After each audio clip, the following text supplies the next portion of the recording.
अस्सलाम वालेकुम। मैं आपका teacher Ziaur Rahman, class 7th subject science. आज का जो हमारा टॉपिक है वो है रस्टिंग ऑफ आयरन, यानी कि लोहे को जंग कैसे लगता है। जैसा कि बच्चों आपने पढ़ा पहले केमिकल चेंजेस, कल आपका जो टॉपिक था उसमें आपने पढ़ा था केमिकल चेंजेस। केमिकल चेंजेस क्या होती है बच्चों? ए चेंज इन विच वन और more new substances are formed is called a chemical change, यानी कि एक से ज़्यादा कोई चीज़ बने, नया सब्सटेंस बने। जैसे आपने देखा लोहा जो है, या आपने वो एग्जांपल पढ़ी थी विनीगर और बेकिंग सोडा जब आप उसमें मिलते हैं तो ये कार्बन डाइऑक्साइड और अदर सब्सटेंसेस देते हैं। या आपने पढ़ा था कार्बन डाइऑक्साइड जब लाइम वाटर से मिलती है तो ये क्या देती है? कैल्शियम कार्बोनेट एक साल्ट देती है और वाटर देती है, यानी कि इसकी प्रॉपर्टीज़, इसके रिएक्टेंट्स और इसके जो प्रोडक्ट हैं इनकी प्रॉपर्टीज़ दोनों की डिफरेंट हैं, यानी कि अपनी अपनी इनकी प्रॉपर्टीज़ हैं। तो आज हम देखेंगे जैसे हम रस्टिंग ऑफ आयरन, जब लोहे को जंग लग जाता है तो हम लोहे को लोहा फिर नहीं रहा, लोहा नहीं कह सकते हैं, इसी के बारे में पढ़ेंगे। Let's get back to rusting. This is one change that affects iron articles and slowly destroy them. ये एक ऐसी तब्दीली है जो आहिस्ता आहिस्ता लोहे के आर्टिकल्स को क्या करती है, उस पर इफेक्ट करती है, उसको ख़त्म करती है। आप देखते हैं फिर जंग लग के वो ख़त्म हो जाता है। Since iron is used in making bridges, जैसा कि आप देखते हैं लोहा जो है पुल बनाने के काम आता है, ships, cars, truck bodies and many other articles, और बहुत से article. The monetary loss due to rusting is huge. इससे काफ़ी इंसान का जो माली नुकसान होता है, क्योंकि लोहे को जंग लगना शुरू होता है जब जंग से ख़त्म हो जाते हैं। आप देख रहे हैं यहाँ पे हमारे टंगडार के अंदर भी लोहे के पुल बने, ये डिस्ट्रॉय हो रहे हैं। The process of rusting can be represented by the following equation.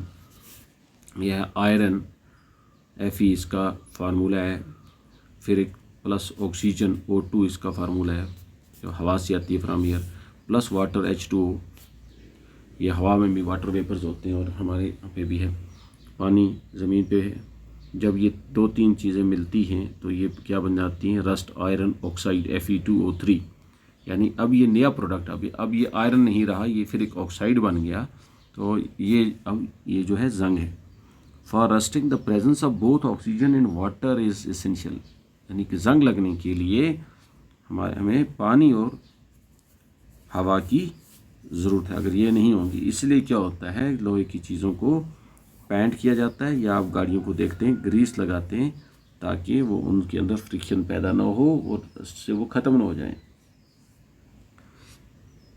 In fact, if the content of moisture in air is high, which means if it is more humid, rusting becomes faster. अगर humidity ज़्यादा होगी हवा के अंदर, moisture ज़्यादा होगा तो जंग लगने के ज़्यादा चांस होते हैं। So how do we prevent rusting? हम इस जंग से अपने मटेरियल, आयरन मटेरियल को कैसे बचा सकते हैं? Prevent iron article from coming in contact with oxygen और वाटर और बोथ। अब इन चीज़ों को हवा और पानी से बचाना है लोहे।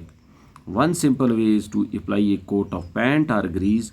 एक आसान सा तरीका है कि इसको हम पेंट कर लें या ग्रीस लगा लें। In fact these coats should be applied regularly to prevent rusting. अब इनको रेगुलरली करना है, ये नहीं कि एक बार पेंट करके छोड़ लिया 20 साल तक, ज़्यादा सब ऐसा नहीं है। Another way is to deposit a layer of metal like chromium और जिंक ऑन आयरन। या तो इसके ऊपर क्या करनी है, मेटल डिपॉजिट करनी है लेयर, जैसे आप देख रहे हैं क्रोमियम की एक मेटल है या जिंक की, तो ये हम लगाएंगे तब जाके। आप देख रहे हैं जो पहले पुराने टीन आया करते थे, टीन शीट्स, इनको जंग लग जाता था। आज जो हैं CG शीट्स जो हम अपने मकानों की छतों को लगाते हैं, इनको जंग नहीं लगता, क्योंकि इनके ऊपर जो क्या होती है, इलेक्ट्रोप्लेटिंग की होती है या गैल्वेनाइजेशन की होती है, ये एडिशनल लेयर चढ़ाई होती है क्रोमियम की या जिंक की, तब जाके ये उससे बचते हैं। यहाँ पे बता रही, oh what is why my that is why my friend Sarish is always complaining about iron articles rusting so fast, she lives near the coast. वो साइल के, समुद्र के करीब रहती है, वो कहती है कि जंग ज़्यादा लगता है क्योंकि वहाँ पे ह्यूमिडिटी ज़्यादा होती है।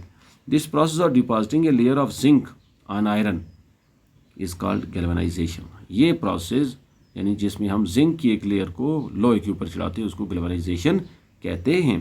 The iron pipes we use in our homes to carry water are galvanised to prevent rusting.